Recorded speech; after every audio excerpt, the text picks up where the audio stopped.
பேருந்துகளில் அதிக ஒலி எழுப்பும் ஹாரன்கள் மற்றும் சைலன்சர்களை திண்டுக்கல் போக்குவரத்து காவல்துறையினர் பறிமுதல் செய்தனர். திண்டுக்கல் பகுதியில் பொதுமக்களை அச்சுறுத்தும் வகையில் வாகனங்கள் அதிக ஒலி எழுப்பும் ஹாரன்கள் பயன்படுத்துவதாக வந்த புகாரை அடுத்து திண்டுக்கல் மாவட்ட காவல் கண்காணிப்பாளர் பிரதீப் உத்தரவின் பேரில் கூடுதல் காவல் கண்காணிப்பாளர் சிபின் மேற்பார்வையில் திண்டுக்கல் நகர் போக்குவரத்து காவல் ஆய்வாளர் தட்சிணாமூர்த்தி, சார்பு ஆய்வாளர் திலீப் குமார் மற்றும் காவலர்கள் புதன்கிழமை மதியம் 12:30 மணி அளவில் திண்டுக்கல் நகர் பகுதியில் வாகன சோதனையின் போது அதிகமாக ஒலி எழுப்பும் ஹாரன் பயன்படுத்தி வந்த பேருந்துகள் மற்றும் பொதுமக்களை அச்சுறுத்தும் வகையில் இருசக்கர வாகனங்களில் சைலன்சர்களை பொருத்தி வந்த வாகனங்களை நிறுத்தி சோதனை செய்ததில் 20 பேருந்துகளில் அதிக ஒலி எழுப்பும் ஹாரன்களை பறிமுதல் செய்தது. தலா 10,000 வீதம் 3 பேருந்துகளுக்கு 30,000 ரூபாய் அபராதமும், 2 சக்கர வாகனங்களில் அதிக அதிர்வை ஏற்படுத்தி புகையை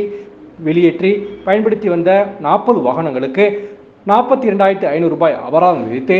சைலன்சர்களை பறிமுதல் செய்தனர். மேலும் பொதுமக்கள் மற்றும் பயணிகளுக்கு இடையூறு ஏற்படுத்தும் வகையில் ஒலி எழுப்பும் ஹாரன்கள் மற்றும் சைலன்சர்களை பயன்படுத்தினால் கடும் நடவடிக்கை எடுக்கப்படும் என திண்டுக்கல் நகர் போக்குவரத்து காவல் ஆய்வாளர் எச்சரிக்கை விடுத்துள்ளார்.